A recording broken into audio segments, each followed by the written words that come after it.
You've seen it for nearly 5 years over my left camera right shoulder.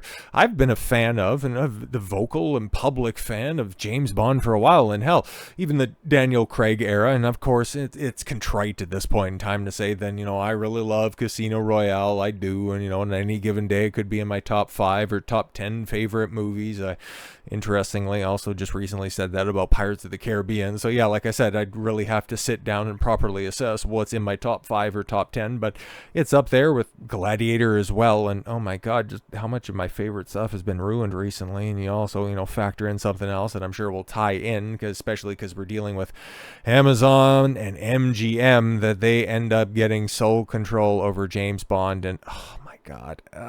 Okay, like even with the Daniel Craig era, and yeah, I do like Skyfall. I still have yet to see Spectre. I have no intentions of ever watching No Time to Die, but yeah, Quantum of Solace, if I could remember anything about it, I think at best it's probably an offense. It's probably a bad movie. Like, let's keep it a buck, okay? I'll just go ahead and say that. But Casino Royale, like, my criticism of it is, like, it's one of the early progenitors of that third act pacing problems that a lot of films recently have, especially the Batman. Okay, Robert Pattinson, Matt Reeves, the Batman. Like, that definitely had a problem. But I think if Casino Royale would have ended after the recovery scene of the reveal of the password, I know I don't want to have spoilers for a movie that came out in 2006, for Christ's sakes, but yeah, if the film would have ended there and you would have had, the sinking hotel at the end start off Quantum of Solace, somebody would have remembered it. If you would have had the hook for Vesper Lind and that stuff, then that would have been a great way to go about it, because you ended up wasting the first scene. That's about the only thing anybody can really remember, James hunting down the suspected killer, and then at the end of that, like I said, it all just kind of vanishes from my memory. It's one of the most forgettable films. It's up there with the original Avatar of people that's seen it and can't remember a damn thing about it. But I really like Skyfall. Went to the theaters to watch it. I got my Blu-ray. It's also a part of the 50th anniversary Blu-ray collection. I've got the 50 years of movie posters. I got the coffee table book for Bond. It's like I've got some of the cred that would qualify me as a fan, but that really doesn't play into the fact that I'm just horrified by Amazon getting full creative control over this franchise, because it's not like I was cheering for Barbara Broccoli, who's a complete and total idiot in and of herself. It's just, as long as these two entities were locked in a retard slap fight with one another, the franchise would have been fine, because there would have been nothing else done to it. But this might, okay, for as much as Broccoli didn't want a black Bond, didn't want a female Bond, wanted to have a British James Bond, he's still responsible for, letting and putting Daniel Craig in that role for far too long. It's so wild that we have one exceptional movie, one alright movie, and then 3 pathetic films over the course of 14 years. That is so much better than what Amazon is going to end up doing to this, because James Bond, like, the fact that it's survived as a franchise for the guts of 6 decades, okay? It's gone back to the 60s, and it has seen ups and downs. It's been lampooned. It's been parodied expertly by Mike Myers and Austin Powers, of course, but it's one of those film franchises that has endured, that has been handed down from generation to generation. It is still, despite their best efforts, one of the quintessential examples of masculinity, of a real man's man, one of those quintessential British institutions. And thanks to what is happening with Doctor Who right now, there's a diminishing few of those, and unlike Doctor Who, like, James Bond is known around the world. It's arguably, within the past 60 years, Britain's best export, at least the longest lasting export, okay? Stones notwithstanding. But just knowing what Amazon has in store for this, oh boy. I don't like it. I don't want it, because it's, like I said, one of those franchises that's endured for this long, and it has strictly stayed a movie franchise. Obviously, it's adapting, Ian Fleming's legendary works, okay? I don't want to take that away from it, but as a standalone franchise in and of itself, it's just been movies. There's been, 25 Bond movies. That's it. That's all. But Amazon, they can't leave well enough alone, can they? Amazon MGM Studios is set to take creative control of the James Bond franchise in a shock announcement, which is sure to shake and stir it. Stop it.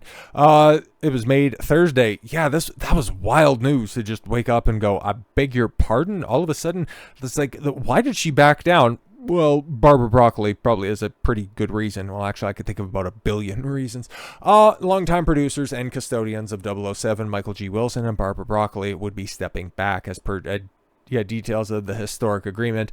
Amazon, MGM Studios, Wilson, and Broccoli have formed a new joint venture to house the James Bond intellectual property rights. The three parties will remain co-owners of the iconic franchise, but Amazon MGM will have creative control, which is Jesus Christ, man. Anyways, since its theatrical introduction over 60 years ago, James Bond, thanks for scrolling down for me, didn't even mean for that to happen. James Bond has been one of the most iconic characters in filmed entertainment, said Mike Hopkins, head of Prime Video and MGM Studios. We are grateful for the late Albert R. Broccoli and Harry Saltzman for bringing James Bond to movie theaters around the world, and blah, blah, blah. We'll just go ahead and, glaze the people that blinked during our, years-long staring contest, because I think I've talked about this before on the channel, how there were communications behind the scenes of people going, okay, cool, like No Time to Die was what, at the end of 2020, like it's been a minute, end of 2020, end of 2021, like it's been a while since we've had a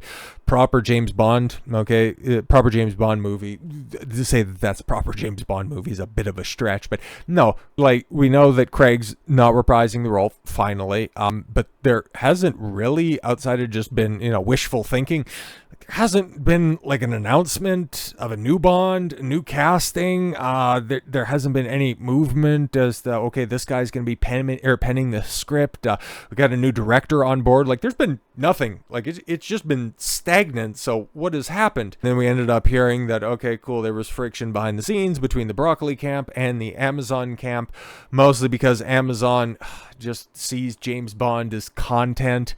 Yeah, and that's what Broccoli had a big problem with. So yeah, she was definitely, the one to cheer for during the skirmish during that time. But then also, it's like, look at her body of work. She's also just as culpable for this franchise's downfall. We're honored, to continue this treasured heritage, and you're just gonna do unspeakable things to it. Broccoli commented, "My life has been dedicated to maintaining and building up on the extraordinary legacy that was handed to Michael and me by our father, producer, Cubby Broccoli, and the honor of working closely with the foremost tremendously talented actors who have played 007, with thousands of wonderful artists in our time. With the conclusion of No Time to Die and Michael retiring from the films, I feel it is time to focus on my other projects." Like what? Amazon bought MGM Studios for $8.5 billion, acquiring a vast catalog, more than 4,000 films and 17,000 TV shows. So yeah, oh boy, once they eventually get around to it, like, okay, I heard about this, but what Amazon has is their, featured franchises care of the MGM acquisition. They have Bond up there, they have RoboCop up there, and they also have Rocky up there. Oh Jesus, we already know that they've greenlit a Stargate SG-1 something, and while I don't have a lot of fondness, I don't have any real attachment to it. It was one of those cut from the same cloth as like Doctor Who and Star Trek and all that stuff. That was one of those sci-fi series that I did watch in high school, actually. Funny story. That was the show that was always on and around lunchtime, and if we weren't playing Halo, if we weren't, busting out the Xbox and going down to my friend's basement, who he lived relatively close to high school, so we'd go over there and have lunch, and yeah, SG-1 would always be on. So yeah, I seen Christopher Judge with the goofy ass, head tattoo, and we seen MacGyver play a blinder in that role, and yeah, I got a little bit of fondness for, Stargate, but I can't imagine what they're gonna do to it, and God forbid, oh my God, I just can't wait for disabled black paraplegic Rockette. God, that's just gonna be so wonderful the moment that Stallone dies and that Amazon just green lights a Rocky reboot. Oh, that won't make me furious at all whatsoever. No, of course not. But just thinking what they're gonna do to James Bond, it's like, ugh, God, we've seen what Amazon has done, okay, to something else that I love so much in The Lord of the Rings, right? Like what they've done with Rings of Power, it's just an abomination. Okay, just out between them, okay, MGM, and then also Warner as well. Just, once again, trying to take a quintessential story, okay, because that's what Bond is. That's what Rocky is. That's what Tolkien's Middle Earth is, okay? These are universal stories not trying to appeal to anybody, not curated for a demographic, but you see the people in charge of this stuff right now and how No Time to Die was being curtailed by the likes of, Phoebe Waller-Bridge and Lasagna Lynch. And then Lord of the Rings with Rings of Power, you have Galadriel, Slayer of Orcs, Scourge of the Wastelands. And then War of the Rohirrim with Hera Hammerhand. Like, you're just trying to make these male-appealing franchises, okay? You're trying to take these universal stories and make them into girl brands. And you know that's what they're going to want to do to Bond. You know when they eventually come back to the theaters, they might cast. I think at the end of the day, though, okay, what's going to happen with Bond is they're probably going to cast a white British guy. Okay, we might be going back to the conversations, when Daniel Craig first got cast. Oh, we don't want a blonde Bond, but it could be a redhead. It could be a guy with black hair. It could be, the spitting image. It could be Roger Moore reincarnate. We don't know. But I think it's very likely going to be, a white British guy. But what else are they going to do? Oh, my God. How many spin-offs are we going to get? Are we going to get a Moneypenny spin-off? Are we going to get a look behind the curtain and Q and the gadgets? Like, I don't want it. Okay. Are we going to get, the world of the double O's that's out there? Are we going to get the Bond-verse? I don't want it's just slop. Okay. This is what Disney did to Star Wars. Bond is going to become a subcategory on a streaming service nobody cares about. Amazon MGM Studios shelled out an extra, yes, $1 billion plus to take control of James Bond. What's next for the franchise? Yep. So in order to wrestle control away from Barbara Broccoli and to give her time to go ahead and, focus on other projects, all it cost was 10 digits. I could see why she now has a lot of extra time on her hands. But yes, it's taking around $1 billion to have 007 stewards Barbara Broccoli and Michael G. Wilson secede creative control. You have their family's story to James Bond franchise to Amazon MGM Studios. Sources tell us Amazon originally overpaid to purchase MGM in a deal orchestrated by then MGM board chair Kevin Ulrich, though valued between 3.5 and 4 billion. The legendary motion picture studio was absorbed into the streamer for 8.5 billion. The hefty sum propped up by the potential access, the 007 franchise. Because for as much as I love Rocky, okay, and I think Rocky 2's quite good as well. I like 3 and 4 quite a bit. 5's a filmic abomination. But Balboa, like Rocky Balboa, that's one of those rare examples where you have a bunch of people come back after a long stretch of time and do something on par with the original. Now, it's not as good as the original, okay? But don't get it twisted or anything like that. But like the original Rocky, I don't know how long it's been since you've watched it, but it's the best sports movie ever. And it justifiably won Best Picture. Like, it's really good. It's a very, very, very good film. And that's not me with nostalgia goggles. That's one of those films that I went back later in life to just fill in the gaps on. It's kind of like me with the Terminator franchise. I watched everything up to, I don't think Genesis was out yet. But yeah, man, the original Terminator and T2, they're as good as people say. The Rockies as good as people say. So was Casino Royale.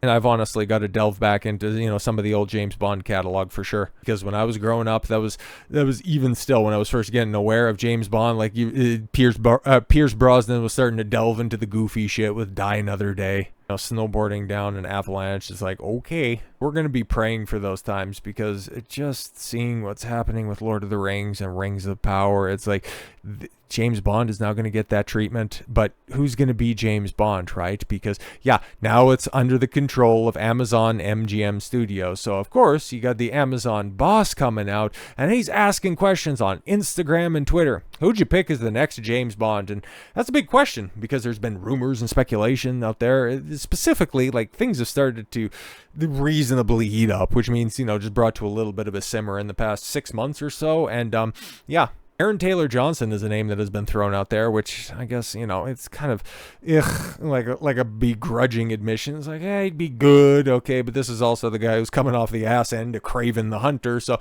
don't really know how, in demand he is, but a lot of people say, oh, he was good in Bullet Train. Okay, cool, so you got a guy who's done a few bit parts who might fit the role, but you ended up with, Daniel Craig because, he was good in Layer Cake, and that's kind of James Bond-esque, so he'll be great for the role.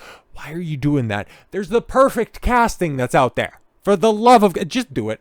Just do it. Like, there's money on the fucking table. Henry Cavill is Bond. Like, recently, okay? They've they've resurfaced, okay, the audition tapes back in 2005 when people were, auditioning for the role prior to Daniel Craig. I haven't seen the Daniel Craig audition tape, but I've seen Henry Cavill, and he gets it. Okay, he might have been a little bit young at the time because, okay, now he's 40, which is perfect for the role, especially if he's going to be doing it for the next 10 years, and because he has a deal, with Amazon to do the Warhammer stuff. I mean, it's right there. It makes all the sense in the world. And if you're toying with the idea of casting Aaron Taylor Johnson, it's just like with Superman. Okay, you got David Cornsweet that everybody looks at and it's like, this is great value Cavill. Okay, Aaron Taylor Johnson would constantly be referred to as great value Henry Cavill. Like a man from Uncle is his layer cake. He's a guy who loves the source material, who loves James Bond, who is perfect for the role, but you're too fucking dumb to just pull the goddamn trigger. The formula to revive classic Bond is simple. Cast Cavill, make it a 60s to 70s period piece. That would be good. That'd be a way to solve what happened with Daniel Craig, because that was supposed to be like Casino Royale was supposed to be the first stop on the Bond timeline, and then No Time to Die, obviously, spoiler, with him dying at the end of it. Like, that's the complete story. Okay, so what direction do you go with Bond? Oh, you set him at a point in time where, yeah, his gadgets would be cutting edge. You wouldn't be hamstrung with cell phone and other, satellite tracking technology. And if you wanted to introduce that stuff, it would be unique to the double O's and to the deep state apparatchiks. And plus, doing a Cold War setting like that, like, that's something that not a lot of people do. Okay, the film is 100% practical effects. Yeah, devote silly budget to finding and casting a completely unknown but extremely hot brown-haired actress. Yeah, from a European country. Yeah, get the Bond girls back. Okay, like you've seen recently, and I don't know, I'll probably do a video on this in the future. But even Playboy realizes that, ooh, yeah, going down that whole modern audience route doesn't really pay out all that well. So yeah, we're gonna go back to the bad chicks. Okay, so yeah. Same thing with James Bond, okay? Like, that used to be a very sought-after role. Like, you had the likes of Halle Berry, Famke Janssen, Ursula Andress way back in the cut. That was a coveted role alongside the role of James Bond. You deprive that of... If you care about females in the entertainment industry, you want a bad bitch in the role, okay? Nobody knew about Oleg Kurylenko beforehand, okay? And her role, and I'm referencing it again, I can't believe I am, but her role in Quantum of Solace ended up making her task mistress. Allow Cavill to be ruthless male chauvinist. Yeah, like really let him get in his Connery bag. Yeah, exactly. Because if his girl just steps out of line, you just need to delve out a little bit of justice. Yes, and source the score exclusively from GoldenEye 007.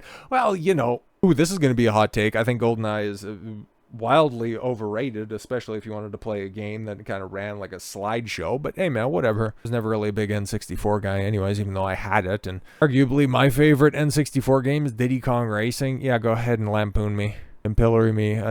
GoldenEye gets way too much love, but the movie itself, I know, is regarded as like a high point in the series. So yeah, if you wanted to use that as a blueprint, if you wanted to use that as a way to just get back to form, I mean, just do the obvious, man. Everybody knows it's right there. It makes the most sense in the world, which is why Amazon's going to totally fuck it up. So with all that said, thank you all very much for the gift of your time. I've been Doc Consuelo. I want you to follow your gut and get after it. Take care, everyone.